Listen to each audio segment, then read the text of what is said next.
Today we are going to adjust the steering stem, the preload on the nut, and we're going to lube the bearings.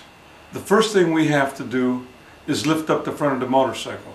We're doing it the inexpensive route, which is put the motorcycle on the center stand, use a jack such as this underneath the front of the engine on one of the fins, and we'll lift and take the weight off the front wheel. Kurt, could I get you to lift the front of your motorcycle just a little bit? Okay, so you want me to lift up on the wheel? Just lift up on the motorcycle. Yeah, lift up on. Okay, good enough. There you go. All right. So now we've got the jack underneath the engine, and we're going to lift. So you've gone on to one of the fill plugs. One of the fins. No, not a fill plug. Just one of the fins. Oh, it's one of the fins. Okay. All right. The drain plug is next to it. All right. But this fin. Okay.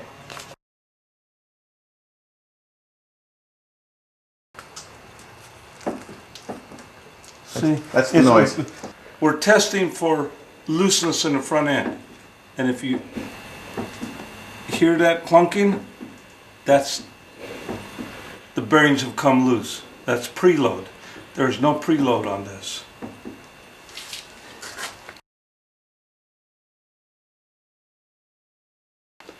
Okay, is this a personal question from the owner of the bike? I had the preload and the bearing adjusted when I first bought the bike at 36,000 miles. It now has 66,000 miles.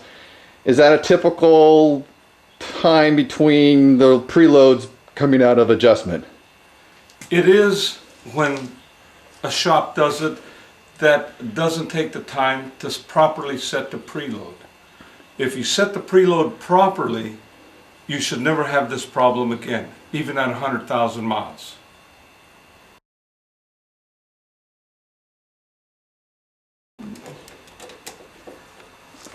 The reason we're taking the fake tank off is we don't want to scratch it because we're going to remove the handlebars. So here we are.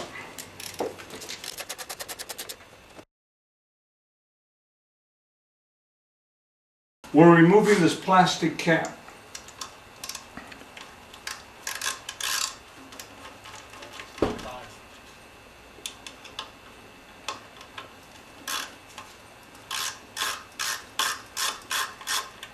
Now, for those of you that are mechanically inclined and like to have tools, this is a snap-on ratcheting screwdriver. If you listen, you can feel the fine teeth, and it's a smooth action.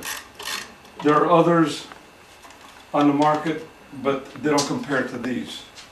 Expensive, but worth the price.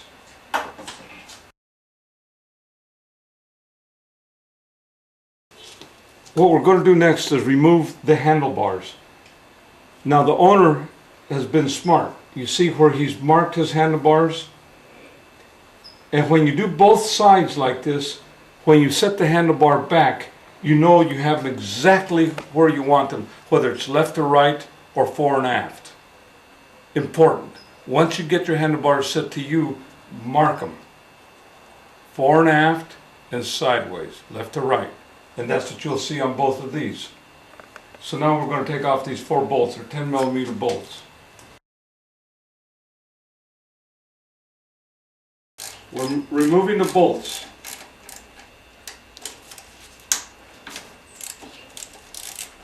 When I'm removing these bolts, I like to use a 1/4-inch drive ratchet. And the same when I'm installing them. If you get one with a long handle and it's a quality tool, it gives you just enough torque without over torquing it.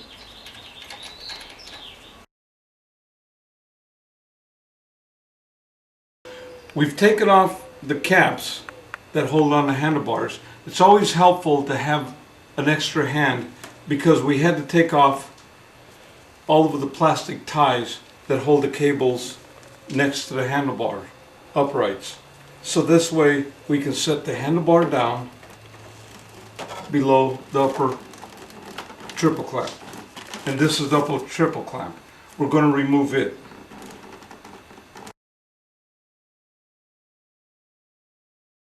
12mm wrench, To remove, I'll use a wrench,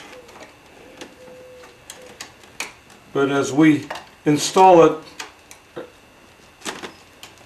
I'll use a socket and a torque wrench to get the proper torque on all these.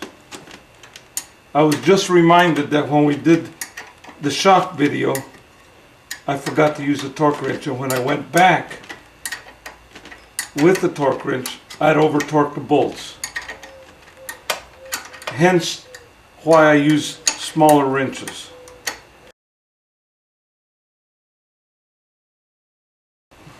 .27mm socket, and this nut was just finger tight. Maybe that gives us some clue of where we have a problem. So now we're going to remove this nut, and we're going to lift off the top triple clamp so we can get down to the actual nut that adjusts the preload on the front forks.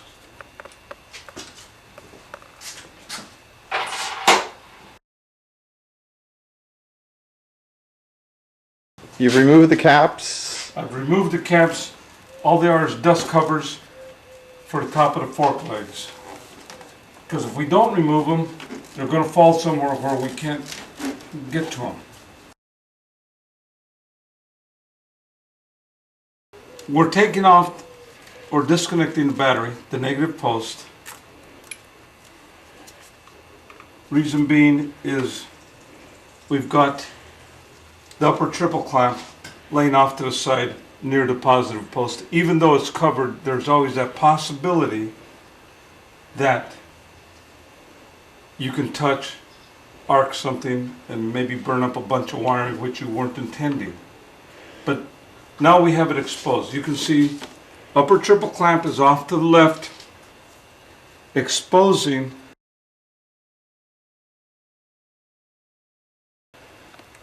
the adjusting nut. This is the lock washer for the adjusting nut. So now we have 4 prongs on the adjusting nut. There are 2 wrenches, and I'll show you both of them, which you can use to adjust or disassemble the unit.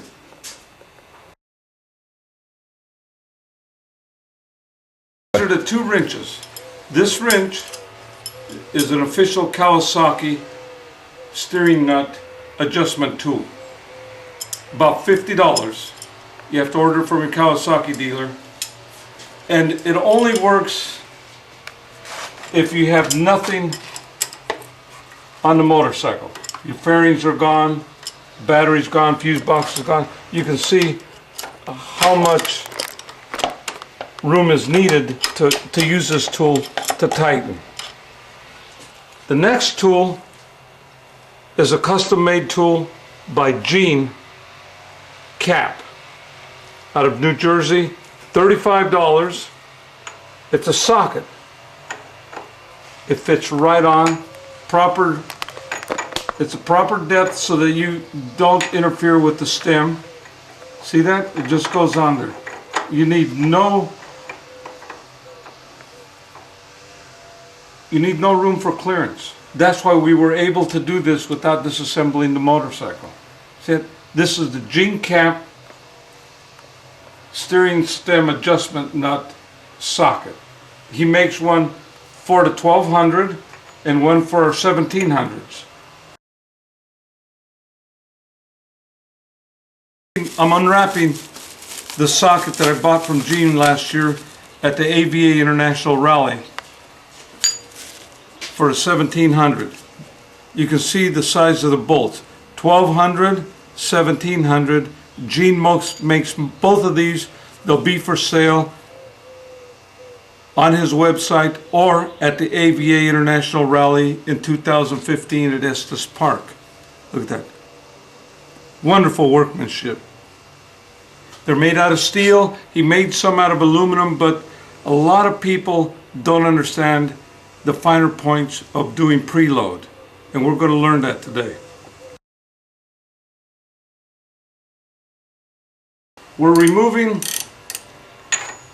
this upper preload nut, and what's coming off is the seal, the top seal, or upper seal.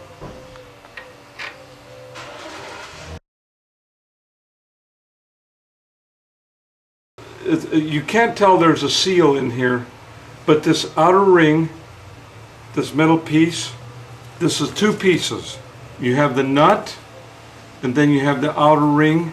This outer ring is actually a seal, which seals this bearing from any moisture coming up. That's why these motorcycles can ride in monsoons and never have any water into the bearings. If you look at that bearing, they've done a nice job of greasing that bearing. So, looking at this bearing, the owner says he's happy with the amount of grease that's in there. You can tell it's nice and greased. There's grease down, and it's fresh grease along the top of the rollers. And this is a large end of the bearing because these bearings are made like a wheel bearing in a car.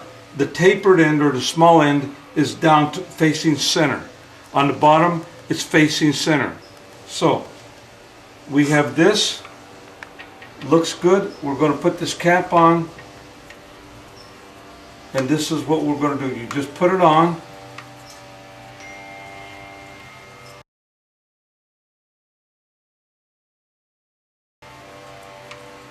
We finger tight.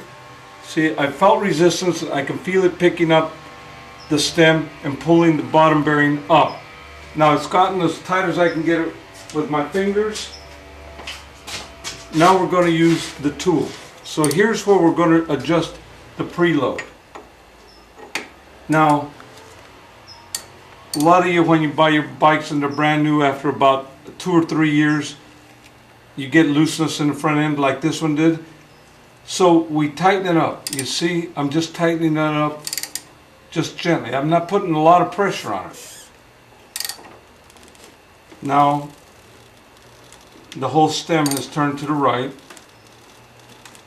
Now I've got a lot of resistance here. A lot of people say, okay, so I've seated them, and this is when they keep tightening to a certain foot-pound setting that they have in their mind, or an inch-pound setting, but that's not it. You're just beginning. So what we're going to do is we're going to rock the whole assembly back and forth and get the bearing to seat.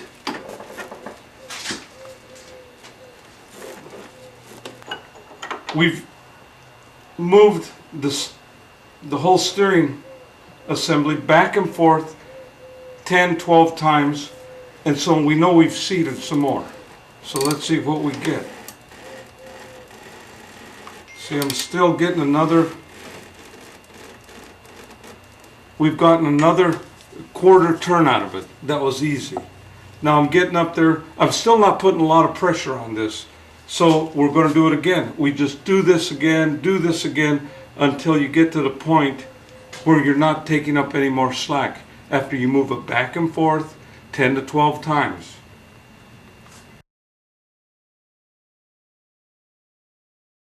What you didn't see because we had the camera off is how many times we went back and forth. We set the preload, and then we worked the steering back and forth 10 to 12 times. Then we'd come back, and it would take maybe 1/8 of a turn before we got the nice snug feeling again.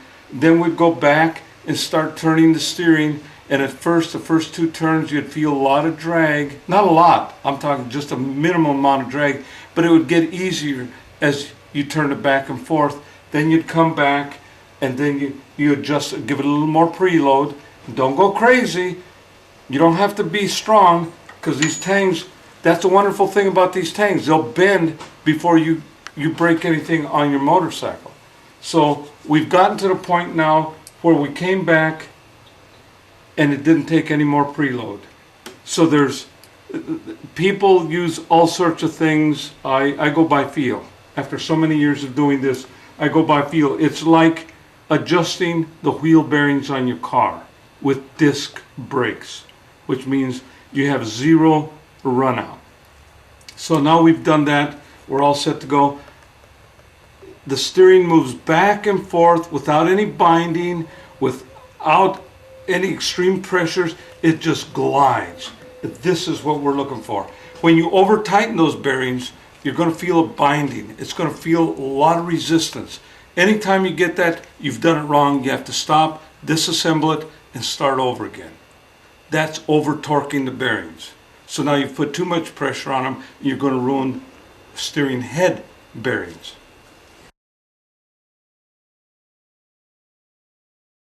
Lock washer, important. It sits down, it's got two tangs. They call this a castellated nut. So it's got the tangs facing down. You've locked this nut in place. And what locks it is the pressure of this upper triple clamp. When it comes down and you tighten down that upper bolt, everything's locked in place. You see?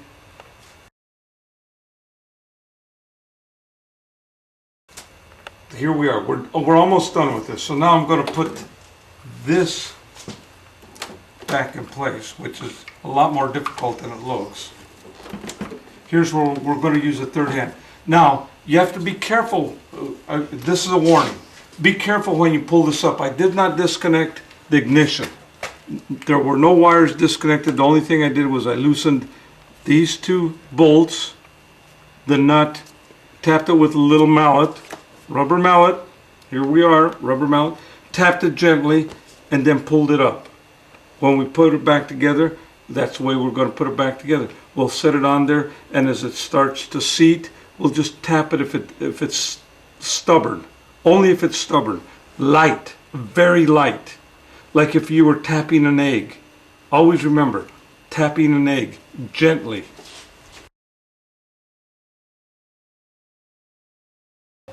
All right, here we are. We've got the upper triple clamp on. It was difficult on this one because we had a lot of, there was a difference between the fork legs. It's like if they were caught. So I loosened the pinch bolts on one of the lower legs of the triple clamp, which allowed me to manipulate the fork leg. So now we've got the upper triple clamp on. I'm putting down the nut. We'll tighten it, which locks the lock washer on the castle nut, the castellated adjustment nut for the preload. We lock this down, and the way it's machined, it'll come down evenly, and it'll give us a perfect height on both sides in theory. But on this one, we have found a difference. This fork tube comes up a hair more than this fork tube. When they're machined at the factory, if you take your forks apart, there's a little snap ring, a wire snap ring that sits in a groove right below here, and that is so that it can push up this collar, which is for your air forks. That's how you get the air into the forks. And everything has to be with zero clearance. This one, there has to be clearance on the right side.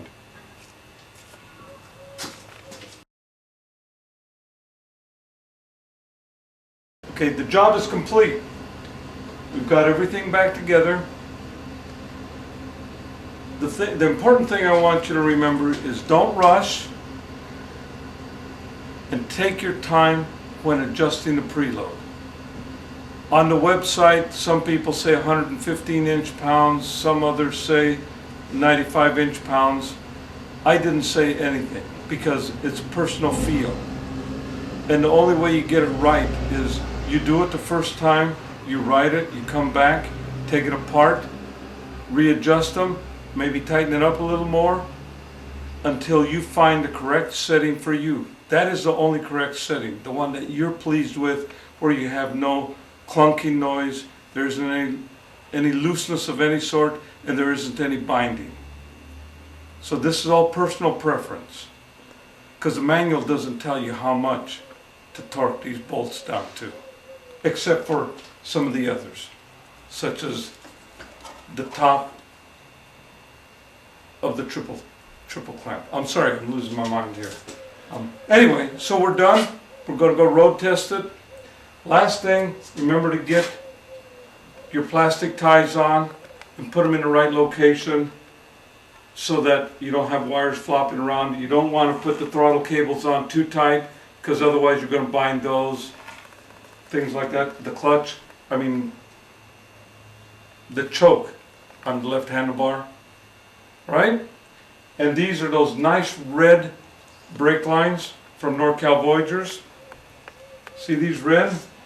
You can get them red. They're $50 extra, plus extra shipping. But you can get those. We have the black and the silver in stock. Hope to see you at the rally in 2015, Estes Park. It's going to be a joy. Bye-bye.